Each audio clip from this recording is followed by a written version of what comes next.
भाजपा सांसद सुब्रत पाठक ने गोरखपुर हमले के मुख्य आरोपी अहमद मुर्तजा को लेकर सपा अध्यक्ष अखिलेश यादव पर जमकर निशाना साधा। सुब्रत पाठक ने कहा कि अखिलेश यादव की मुसलमानों और आतंकवादी से हमदर्दी जग जाहिर है। मुर्तजा का अगर दिमाग ठीक नहीं है तो किसी मस्जिद पर अटैक क्यों नहीं किया। सुब्रत पाठक ने कहा कि मुर्तजा को कठोर सजा मिले। वहीं कानपुर में लॉकर लूट पर कहा कि ऐसी घटना ज्यादातर बैंक कर्मचारियों की मिलीभगत से होती है। दोषी के खिलाफ सख्त कार्रवाई हो।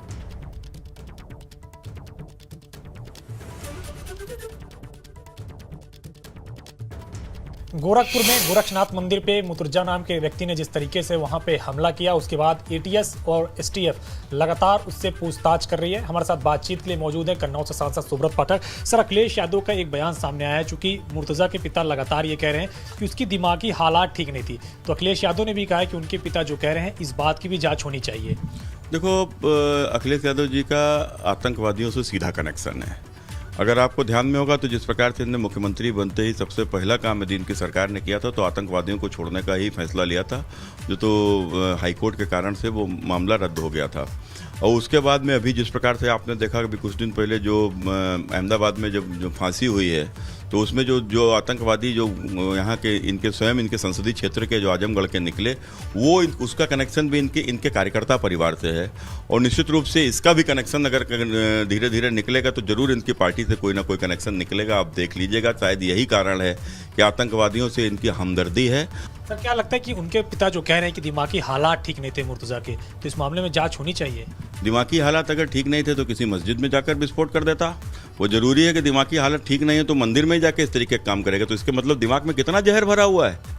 एक सवाल और है, जिस तरीके से कानपुर में लॉकर के अंदर से लूट का मामला सामने आ रहा है, अखिलेश यादव कह रहे हैं कि पहले बीजेपी वोट की लूट करती थी और लॉकर भी लूट रहे हैं, चाहे कानपुर हो चाहे गाजियाबाद हो।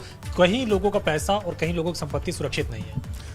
देखो, ये अखिलेश जी का फ्रस्ट्रेशन है। जैसे पहले 5 साल फ्रस्ट्रेशन में रहे, फिर 5 साल पूरी तरीके से फ्रस्ट्रेशन में रहेंगे। इनको मिलने वाला कुछ है नहीं।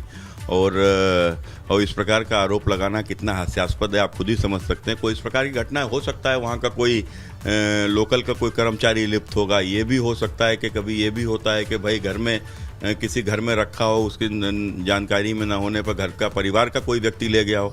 शुक्रिया से बातचीत करने के लिए कन्नौज से सांसद सुब्रत पाठक, जिनका कहना है कि जिस तरीके से मुर्तजा ने गोरखपुर में घटना को अंजाम दिया, अगर उसके दिमागी हालात ठीक नहीं थे तो क्यों नहीं मस्जिद पर जाके वो हमला किया। इसके पीछे कोई ना कोई साजिश और कठोर कार्रवाई होनी चाहिए। कमिश्नर विपिन के साथ अविनाश तिवारी, दिल्ली। तो एमएलसी चुनाव से पहले गाजीपुर में समाजवादी पार्टी को एक और बड़ा झटका लगा है। समाजवादी पार्टी के पूर्व सांसद और पूर्व जिला पंचायत अध्यक्ष राधे मोहन सिंह ने पार्टी से इस्तीफा दे दिया है। उन्होंने सपा के राष्ट्रीय अध्यक्ष अखिलेश यादव की नीतियों पर सवाल उठाते हुए कहा है कि वो अभी भी हालात को समझ नहीं पा रही हैं और अपने नेताओं की बजाय बाहरी नेताओं पर ज्यादा भरोसा कर रहे हैं। उन्होंने ये भी आरोप लगाया कि गाजीपुर से बसपा सांसद अफजाल अंसारी जिले में सपा संगठन में सीधे तौर पर दखल दे रहे हैं। उन्होंने जमानिया से सपा विधायक ओम प्रकाश सिंह पर भी कई आरोप लगाए हैं। हम आपको बता दें कि राधे मोहन सिंह 2009 में गाजीपुर से सपा के लोकसभा सांसद थे। आज मैं समाजवादी पार्टी से उस समाजवादी पार्टी को जिसको मैंने 33 साल तक जिसको आत्मसात किया, जिसके साथ मैं निष्ठा के साथ खड़ा रहा, आज वह समाजवादी पार्टी अफजाल अंसारी के हाथों में चली गई है। और सारे निर्णय सिर्फ गाजीपुर ही नहीं बल्कि पूर्वांचल के सारे निर्णय में आज अफजाल अंसारी के बिल्कुल सहारे है समाजवादी पार्टी। इसका उदाहरण मैं बता रहा हूँ कि मुन्ना बजरंगी का जो जेलों में जेल के अंदर जो हत्या हुई थी, उस हत्या को जितना गंभीरता से समाजवादी पार्टी ने उठाया, उतना मैं समझता हूं कि अपने कार्यकर्ताओं का अगर उतना सम्मान किया होता। एक तरफ मेरा परिवार था, मेरा भाई जिनको उत्तर प्रदेश सरकार ने द्रोणाचार्य पुरस्कार के लिए नामित किया, उस परिवार का मैं सदस्य हूँ। मेरे बड़े भाई के मौत के बाद समाजवादी पार्टी के राष्ट्रीय अध्यक्ष ने सांत्वना के एक शब्द नहीं कहा। और माननीय मुलायम सिंह जी जब नेता थे समाजवादी पार्टी के, मेरी मां के डेथ करने पर वह हमारे घर तक आए हुए थे।